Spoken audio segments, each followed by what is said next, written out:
They are the most unnerving photographs you will ever see. At first glance, they promise the warm proof of a proud, bustling civilization. Broad avenues, marble facades, ornate balconies, statues frozen like watchful sentries.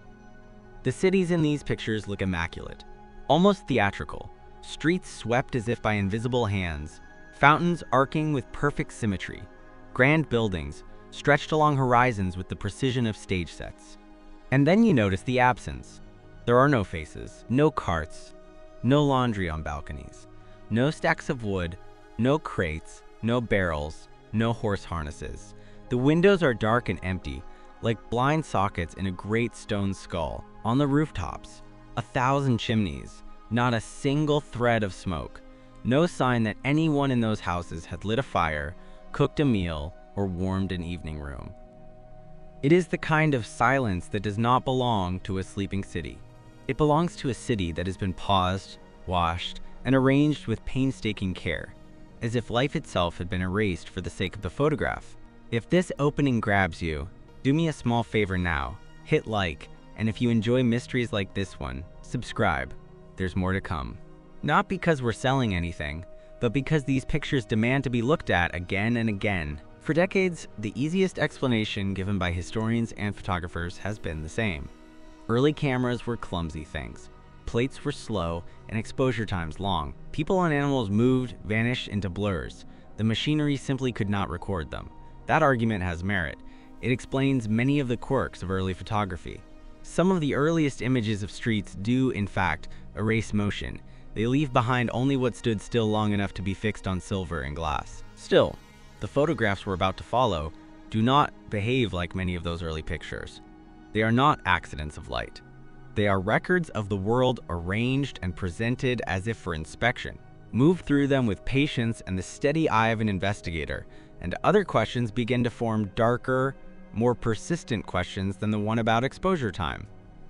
Where are the vendors who stand at their stalls for hours? Where are the carts tethered to posts?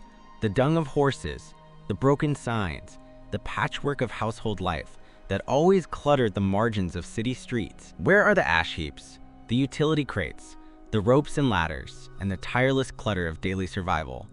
If exposure time erased motion, it did not erase stillness. Yet the stillness here is total and unnatural. We will set one truth at the center of this first part.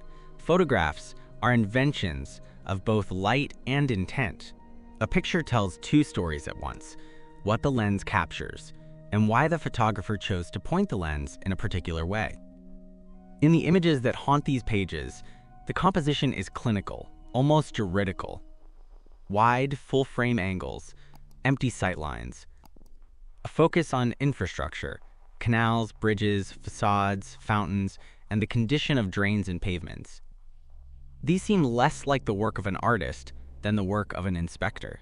Taken together, the elements begin to outline another possibility. These are not cityscapes of daily life. They could be photographic reports. What kind of report? For whom might these clean, empty, battle-ready streets be posed?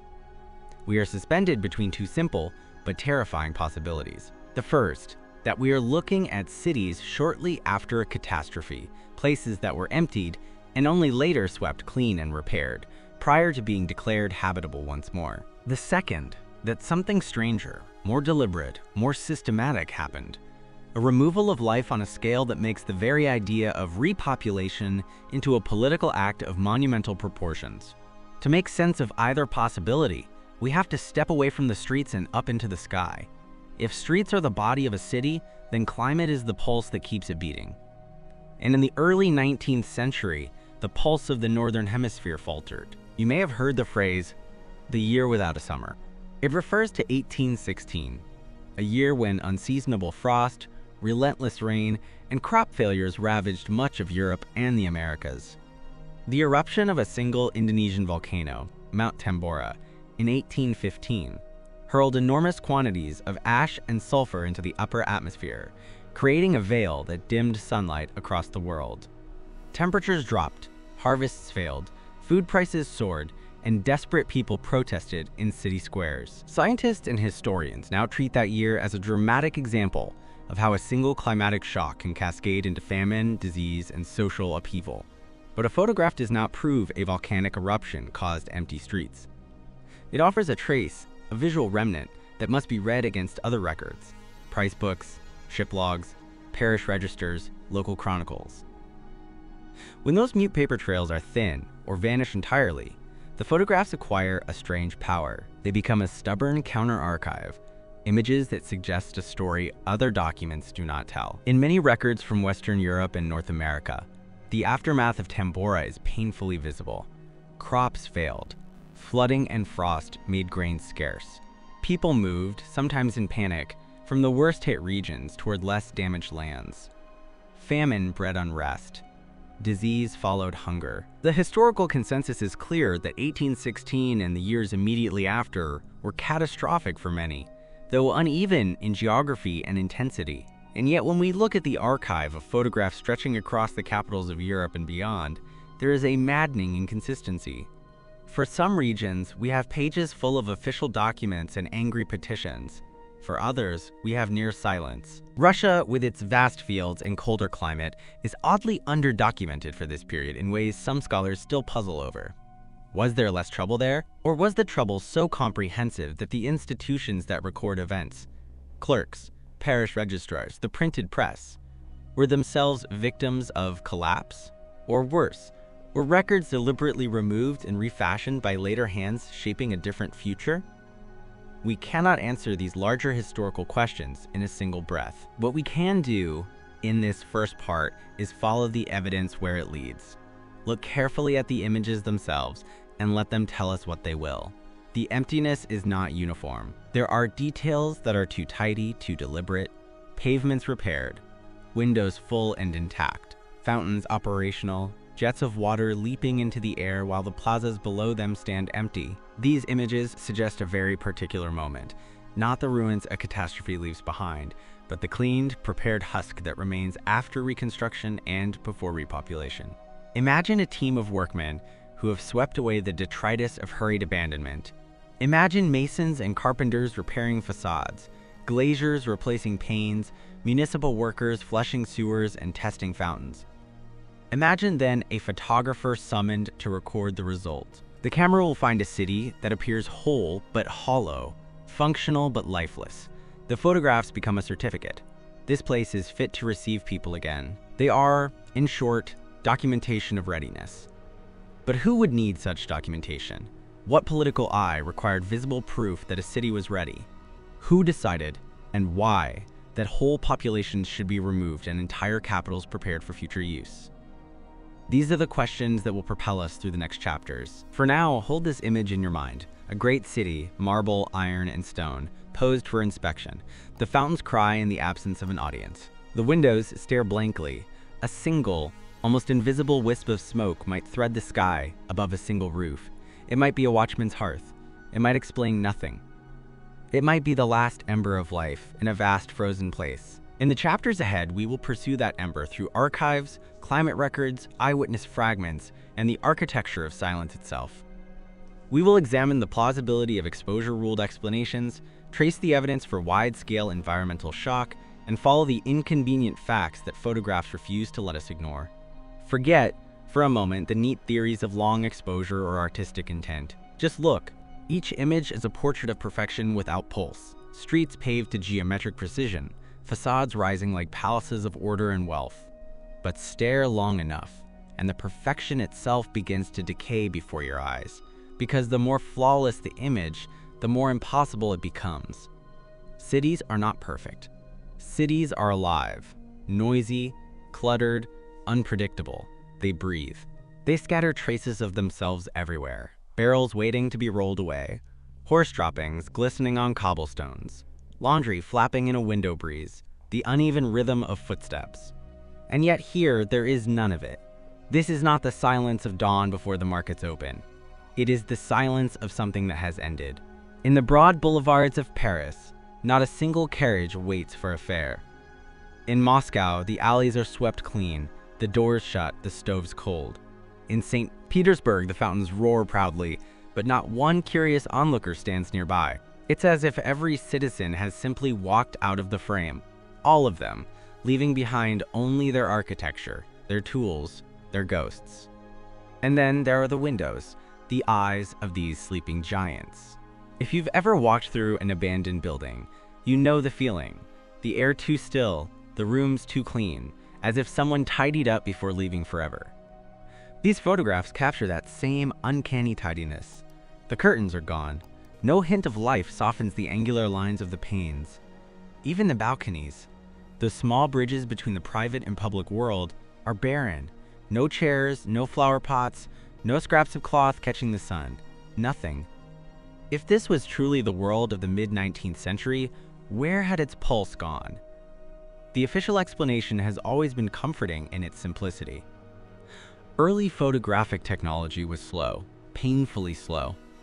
Depending on the process, an exposure could take anywhere from several seconds to several minutes. People and animals that moved during that time would disappear like ghosts, their motion too quick to be trapped on the plate. Only what stood still, the stone, the iron, the glass, would remain. Convenient. Logical. But does it hold up? Let's test it against reality. Imagine for a moment the heart of any large city in that era, the morning market. Even if people are moving about, there are things that don't move. Vendors remain behind their counters, sometimes for hours. Their tables are piled with bread, vegetables, barrels of wine or oil. Their customers pause to chat or haggle. If the camera's exposure lasts a few minutes, some of these figures would have stayed still long enough to leave at least a ghostly blur. Yet there are none. No trace of humanity at all.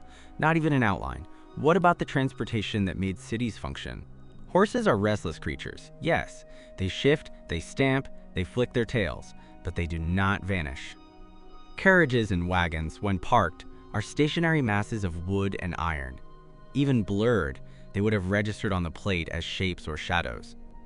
Instead, we see nothing but vast, open cobblestones and perfectly aligned rails without a single vehicle. Now turn your gaze upward to the rooftops, a sea of chimneys. In that age, every home relied on fire. There was no central heating, no gas pipelines, no electric stoves. The smoke rising from chimneys was as common as breath. Yet in these images, the skies are utterly clean. Not a wisp of smoke mars the horizon. You could argue it was summer when stoves lay dormant.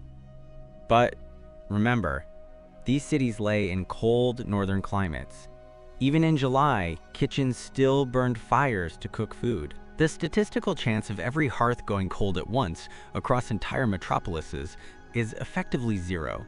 The evidence builds not like an argument, but like a pressure. You can feel it rising behind the eyes. If the streets are too empty, the windows too dark, and the rooftops too cold, maybe we are not looking at a city caught in a moment.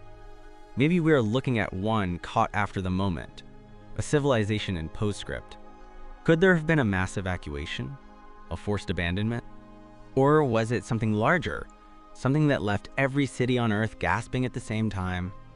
Before we chase the larger theories, we must first confront the anomalies, those tiny cracks where reality seems to flicker. Because every mystery, no matter how overwhelming, leaves behind fragments of contradiction. In some photographs, barely visible if you squint, there's an open window, just one, its narrow frame tilted outward as if someone had leaned out to breathe. What could that mean? Was someone still inside? Or was the window left open in a hurry, a gesture of panic during flight? And in St. Petersburg, those grand fountains, they aren't frozen. They're working, water arcs high into the air, glimmering under the sunlight, cascading into granite basins. To make that happen, the city's plumbing system must have been active, the pumps running, the pressure maintained. Someone had to operate them. So who did? Were there engineers testing the waterworks for inspection? Were these not the fountains of daily life, but instruments in a rehearsal, a demonstration for unseen officials? And then there's the faintest trace in one photograph, a ghostly thread of smoke rising from a single chimney. If it's not a scratch on the plate, it could mean that someone still lived there. One house, one fire, one life burning quietly among millions of cold hearths. But a single breath of warmth doesn't bring a city back to life. It only proves how utterly dead the rest of it must be. Each of these details, The window, the fountains, the lone chimney invites hope, but also doubt.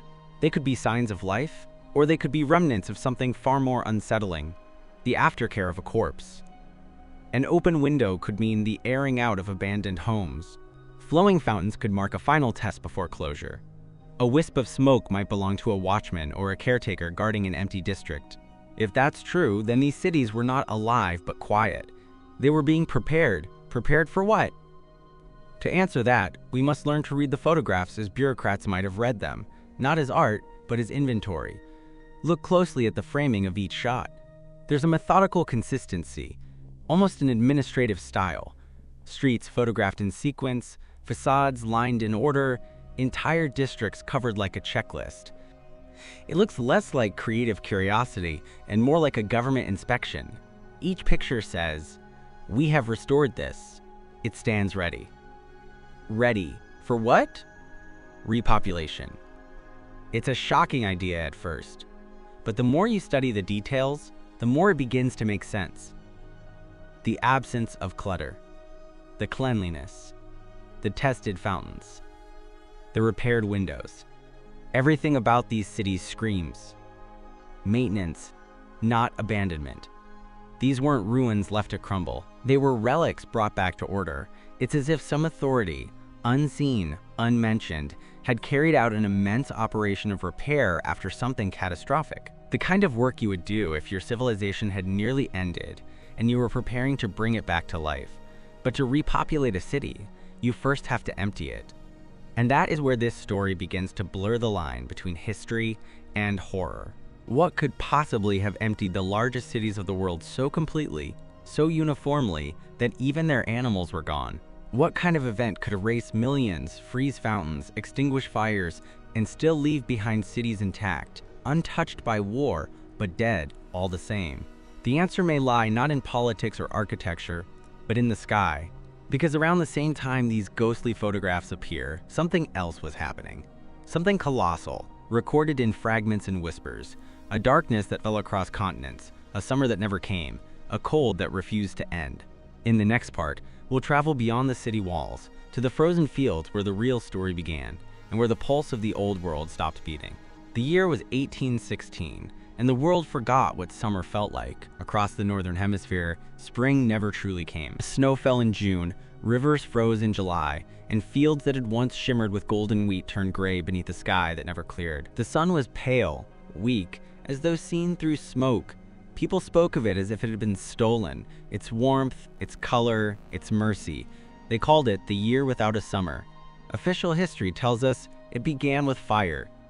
Half a world away, on a volcanic island in Indonesia, a mountain called Tambora exploded with the fury of 100 million cannons. Its roar circled the planet, and its ash climbed so high into the sky that it joined the upper winds and stayed there. The fine dust spread across continents, forming a veil around the earth, a thin, ghostly shroud that dimmed the light of the sun. For months, the world burned. Then, it froze. The eruption killed tens of thousands nearby, but its true victims were far away, in lands that never saw the volcano itself. The ash in the atmosphere scattered sunlight, turning the skies copper and blood red. Crops withered under frost and relentless rain. Rivers swelled and swallowed villages. Even the birds flew in confused circles, unable to find their migratory paths. Europe became a continent of hunger. In France, people tore bark from trees to make flour. In Ireland, the potatoes rotted black in the ground. In Switzerland, starving peasants stormed storehouses. Horses, the great engines of empire, were slaughtered for meat. The price of grain rose tenfold. Corpses lined the roads, and children searched fields for grass to eat. And yet, this was only the beginning. The chronicles of the time describe the weather as confused. They speak of a darkness that did not lift for 3 years, 1816, 1817, 1818, a slow, rolling catastrophe that smothered an entire hemisphere. In today's terms, scientists might call it a volcanic winter. In the language of that age, it was simply the wrath of heaven. The storms did not stop at Europe's edge. They crossed the Atlantic, following settlers to the New World. In New England, July mornings began with ice on the window panes. Crops failed there too.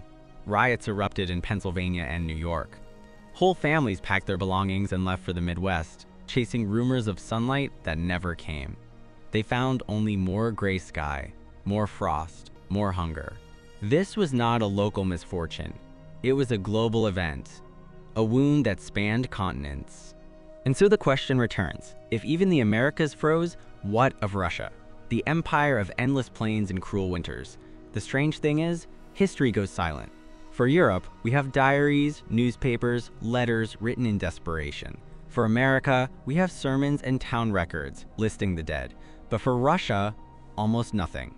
A few scattered mentions of cold seasons, of poor harvests, of famine years, tucked into provincial ledgers. But no large-scale description of what happened.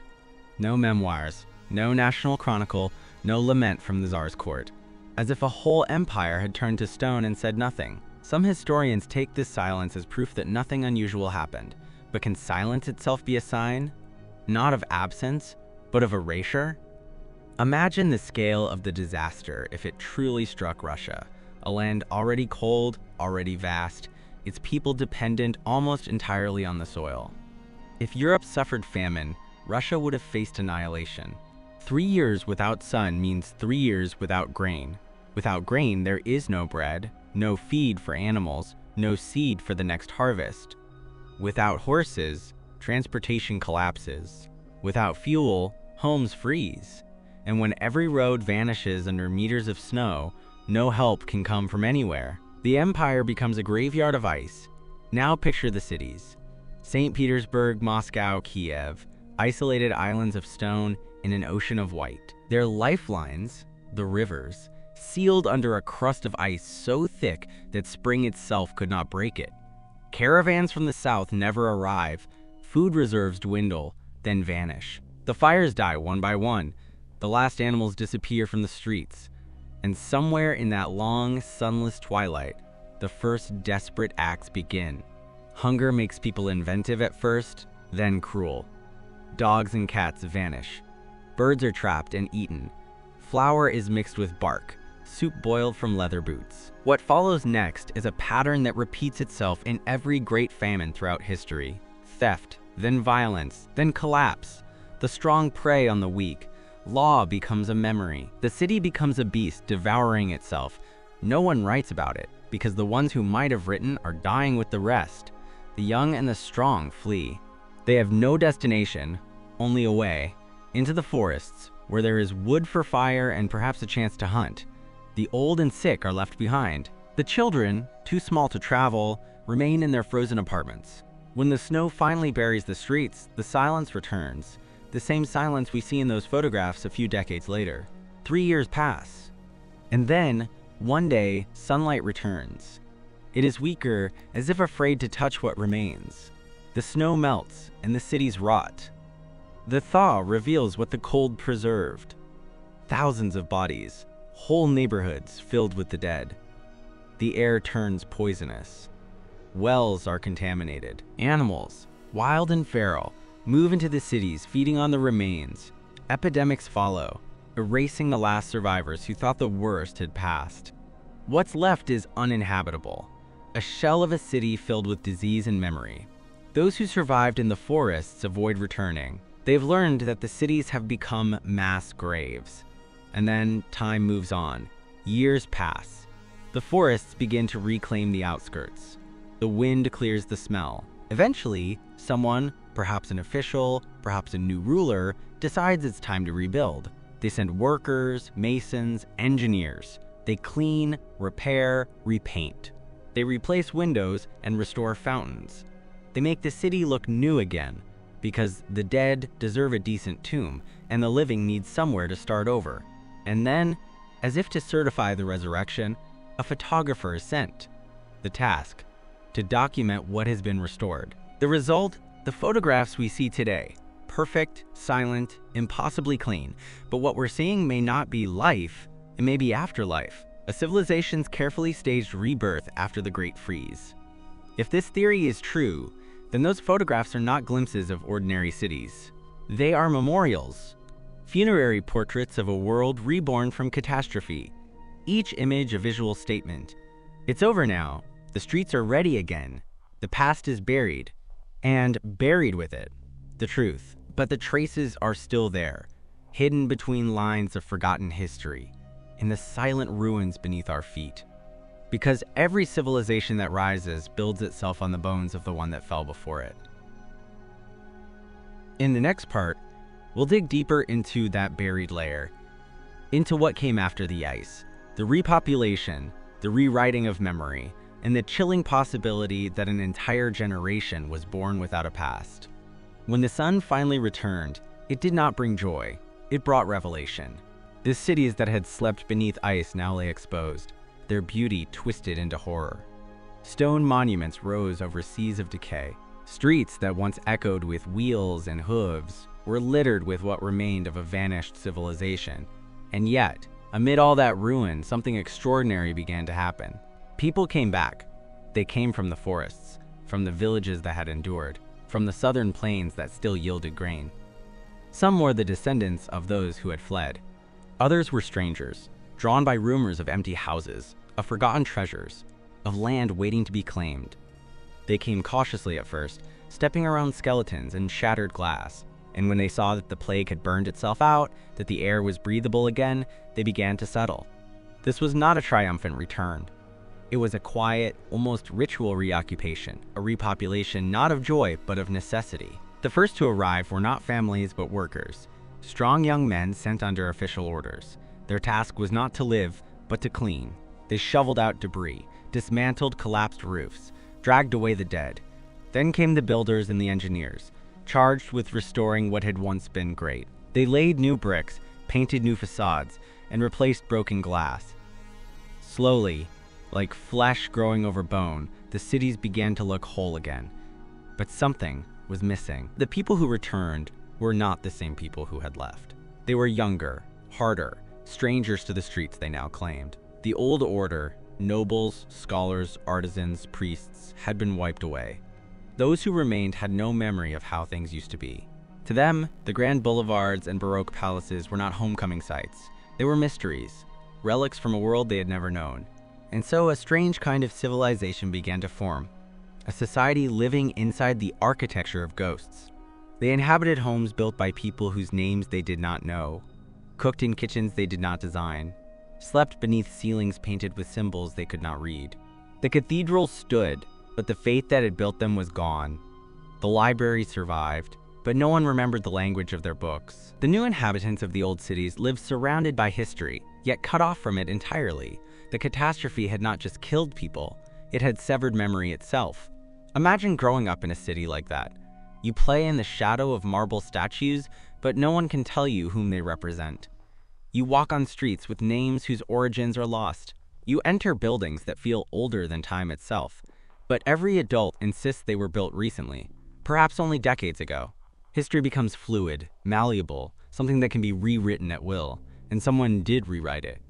Governments, or what remained of them, soon realized the opportunity. With the past buried under snow and silence, they could tell any story they wished. They could invent origins, heroes, dynasties. They could say the new world was built from nothing, that its rulers were the first to bring civilization, and no one could prove otherwise. The children of the catastrophe became the citizens of a manufactured history. They were told that their cities had always been theirs, that they were pioneers, not inheritors, that the great stone palaces had been built recently by wise emperors, not rediscovered after a dark age. And so began the Great Forgetting. There's a Russian phrase that survives to this day: Ivan, who does not remember his kinship. It's usually an insult, meaning a man without roots, without loyalty. But maybe, just maybe, it began as a literal description. An entire generation of orphans, raised in cities without parents or grandparents to tell them who they were. A generation that had survived the ice, but not the memory of what came before it. Think about that for a moment. What would it mean to grow up in a civilization that has lost its past?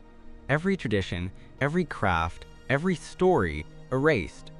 Every house rebuilt, but hollow of meaning. You could teach these people anything, shape them however you wanted. You could give them a new religion, a new history, a new purpose. They would believe you because they had nothing left to compare it to. And so the 19th century, as we know it, may not have been the beginning of modern civilization, but its reboot. The visible record of a world rebuilt atop the ashes of another, This theory might sound impossible until you look at how perfectly the pieces fit. Why do so many great cities share the same architecture, as if built from one blueprint?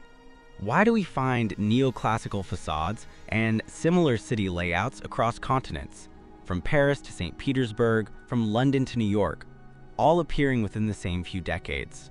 Officially, we call it style, the spread of taste, of technology, of progress. But what if it was something else?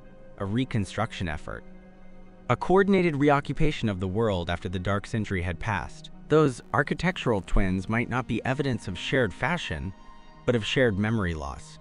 This, then, was the second birth of humanity's cities, the era of restoration disguised as innovation, the century when we rebuilt what we had forgotten we'd lost. The photographs that began this story capture that strange in-between moment, the pause between ruin and return, between the dead world and the living one. The streets were ready, the fountains flowing, the chimneys repaired, but the people were still waiting to be brought back, to be written back into the world. If the theory holds true, then the empty photographs are not accidents of long exposure or artistic choice, they are deliberate records. Proof for those in power that the great experiment of rebuilding civilization could begin anew. And yet, behind the polished facades and fresh plaster, the truth remained sealed in cellars, buried in crypts, hidden beneath the floors of those same buildings. Proof that the cities we think we built were in fact inherited. Civilization was not born in the 19th century, it was resurrected. But resurrection comes at a price, and that price was memory. In the next part, we'll follow that loss of memory to its final consequence. How the rewriting of history shaped the modern world we live in today, and how the photographs that started this mystery may be the only surviving witnesses of the truth. The world that rose from the ice was not the same one that had frozen. It looked familiar. The streets, the buildings, the flags. But beneath the surface, something fundamental had changed. Humanity had not merely rebuilt its cities, it had rebuilt its memory. What had once been history was now myth. The new rulers of this reborn world faced a choice. They could tell the truth, that civilization had nearly vanished, that famine and cold had reduced humanity to its barest instincts, or they could bury it. They chose to bury it, because to admit the truth would be to admit fragility, that the mighty empires of men were as mortal as the people who built them. That all our monuments, our libraries, our proud philosophies could be erased by a single shift of the earth, a single winter without sun. So they wrote a new story. They called it progress. In this new history, the 19th century became an age of invention, of enlightenment, of industry. The empty years were rewritten as years of triumph. The blank in memory became a dawn. Steam engines, factories, railroads, all presented as symbols of humanity's unstoppable rise, not as the frantic rebuilding of a species recovering from near extinction. And the people, the orphans of the ice, believed it. How could they not? They had no living elders to contradict the story. No records left from the lost world. The libraries had burned. The languages had shifted. Even the very maps of the old world had been redrawn. They were told that they were the first to conquer nature, the first to build great cities, the first to stand upon the shoulders of giants who, in truth, no longer existed. They were told that everything before them had been primitive, dark, barbaric. And perhaps that was easier to believe than the alternative, that they were merely survivors wandering through the ruins of a forgotten golden age. When you look at those old photographs now, the clean streets, the silent facades, the perfect emptiness, you're not just seeing the aftermath of disaster, you're seeing the birth of a new narrative, a world carefully staged to look uninterrupted, as if history had never skipped a beat. But look closely, and you can still see the seams. In the uncanny symmetry of architecture that appears too uniform to be coincidence. In the absence of records that should exist but don't. In the mysterious gaps in population statistics, where millions simply vanish between censuses. In the language shifts that happen too fast, too completely. These are the fingerprints of the great forgetting. And that, perhaps, is the most unsettling truth of all. Not that a catastrophe happened, but that someone worked so hard to make us forget it did. Because forgetting is control. If you can erase the past, you can invent the future. If no one remembers what was lost, then whatever you build becomes the only reality that ever was. It's possible that the great 19th century Renaissance, The art, the architecture, the science was not a beginning, but a cover-up. A cultural reconstruction designed to fill the void left by silence. And those haunting photographs? They are the cracks in that illusion, the unintentional confessions of a world that tried to hide its own rebirth. They are the last witnesses of an event no one was meant to remember.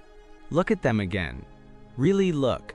The empty streets, the immaculate stone, the lifeless windows staring back at you. They are not lifeless by accident. They are lifeless by design.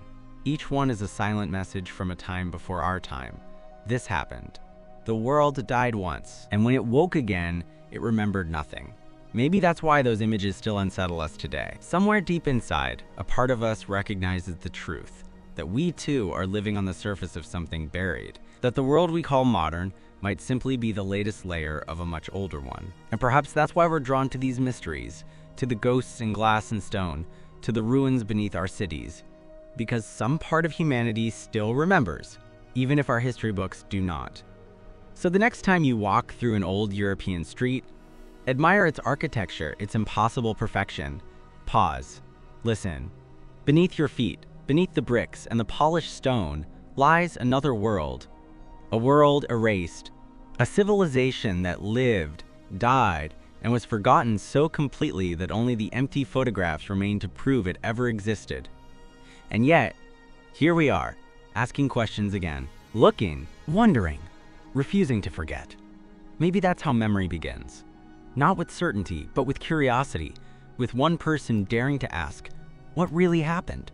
Because history may belong to those who write it, but truth belongs to those who keep searching. If you've made it this far, thank you. If this story made you think, if it stirred something in you, don't let it fade into the noise of the algorithm. Share it. Leave your thoughts below. Tell me what you believe happened to the cities of the 19th century. And if you want to keep exploring the forgotten corners of our world, the buried histories, the unexplained photographs, the mysteries time tried to erase, make sure to subscribe, because somewhere out there, another silent witness is waiting to be found, and the next story might change how you see the world forever.